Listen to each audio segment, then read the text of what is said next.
નમસ્કાર મિત્રો, આજે હું Vedantic science and life management course દરમિયાન થયેલા એક ખૂબ જ ખાસ અને યાદગાર અનુભવ વિશે વાત કરવા જઈ રહી છું. આ અનુભવ હતો ડિબેટ સિઝનનો. અમે વિદ્યાર્થીઓએ લોકનાયક અને નેતા જેવા ઊંડા અને વિચાર પ્રેરક વિષય પર ચર્ચા કરી હતી.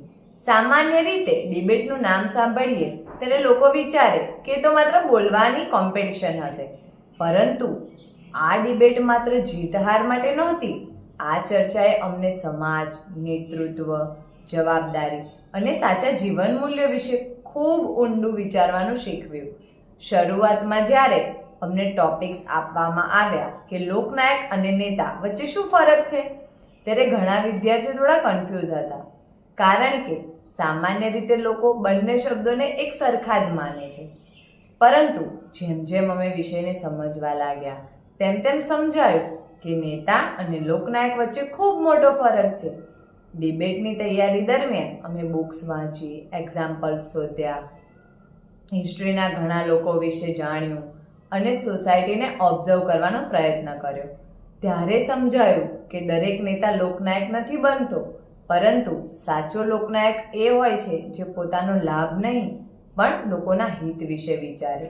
ડિબેટ પહેલા અમારા બધા મિત્રો ગ્રુપમાં બેઠા હતા અને દરેક પોતાનો વિચાર શેર કરી રહ્યા હતા. કોઈ કહેતો કે નેતા લોકોનું નેતૃત્વ કરે છે, તો કોઈ કહેતો લોકનાયક લોકોના દિલમાં રહે છે. આ ડિસ્કશન દરમિયાન મને સમજાયું કે સાચી એજ્યુકેશન માત્ર બુક્સ સુધી સીમિત નથી, પરંતુ વિચારવાની ક્ષમતા વિકસાવવામાં પણ છે. ડિબેટના દિવસે વાતાવરણ ખૂબ જ એનર્જેટિક હતું. બધા વિદ્યાર્થીઓમાં ઉત્સાહ હતો. જ્યારે ડિસ્કશન શરૂ થઈ ત્યારે દરેક વિદ્યાર્થીએ પોતાના પોઈન્ટ્સ ઓફ વ્યૂ મૂક્યા, સાથે ખૂબ જ કોન્ફિડન્સથી સાથે વાત કરી. કોઈકે હિસ્ટોરિકલ એક્ઝામ્પલ્સ આપ્યા, કોઈએ આજના સમાજ સાથે કમ્પેરિઝન કર્યું, તો કોઈએ જીવન મૂલ્યો સાથે વિષયને કનેક્ટ કર્યો. ડિબેટ દરમિયાન સૌથી ખાસ વાત એ હતી કે અહીં કોઈ એકબીજાને હરાવવાનો પ્રયત્ન નહોતું કરતું, પરંતુ દરેક વ્યક્તિ સત્યને વધુ સારી રીતે સમજવાનો પ્રયત્ન કરી રહી હતી. એક વિદ્યાર્થીએ કહ્યું, નેતા પાસે પાવર હોઈ શકે, પરંતુ લોકનાયક પાસે લોકોનો વિશ્વાસ હોય છે. આ લાઈન એ બધાને વિચારતા કરી દીધા. પછી બીજા વિદ્યાર્થીએ કહ્યું, સાચો લોકનાયક એ છે જે લોકો માટે જીવતો હોય અને જરૂર પડે ત્યારે લોકો માટે સંઘર્ષ પણ કરે. આ વાત સાંભળીને મને અંદરથી ખૂબ જ પ્રેરણા મળી. ડિબેટ દરમિયાન મેં પણ મારા વિચાર રજૂ કર્યા. શરૂઆતમાં થોડું નર્વસ લાગતું હતું, પરંતુ જ્યારે મેં બોલવાનું શરૂ કર્યું ત્યારે કોન્ફિડન્સ વધતો ગયો. મેં સમજવાનો પ્રયાસ કર્યો કે આજના સમયમાં ઘણા લોકો નેતા બનવા માંગે છે, પરંતુ થોડા જ સાચા અર્થમાં લોકનાયક બની શકે છે. કારણ કે લોકનાયક બનવા માટે માત્ર પોપ્યુલારિટી જરૂરી નથી, તેના માટે નિસ્વાર્થ ભાવ, કરુણા, સત્ય અને લોકો માટે જીવવાની ભાવના જરૂરી છે. આ ડિબેટ દરમિયાન મને માત્ર બોલવાનું જ નહીં, પરંતુ સાંભળવાનું પણ શીખવા મળ્યું.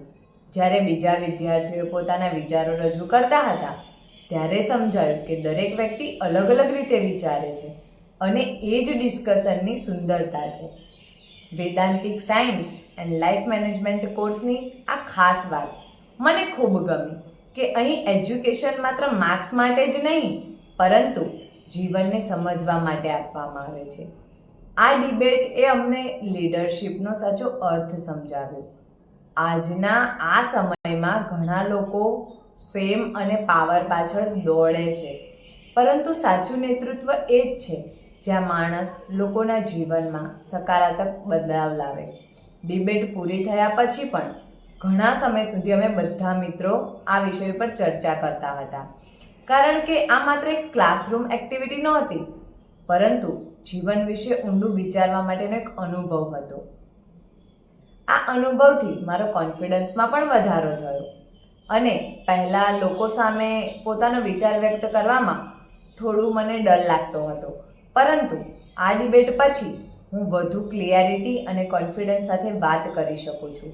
સાથે સાથે લોજિકલ થિંકિંગ, કમ્યુનિકેશન સ્કિલ અને અન્ડરસ્ટેન્ડિંગ પાવર પણ વધ્યું છે.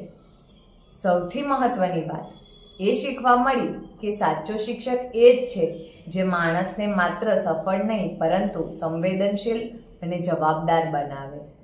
જ્યારે હું આ ડિબેટને યાદ કરું છું ત્યારે મને લાગે છે કે હું આ માત્ર ડિસ્કશન નહોતું પરંતુ વ્યક્તિત્વ વિકાસની એક સુંદર યાત્રા હતી.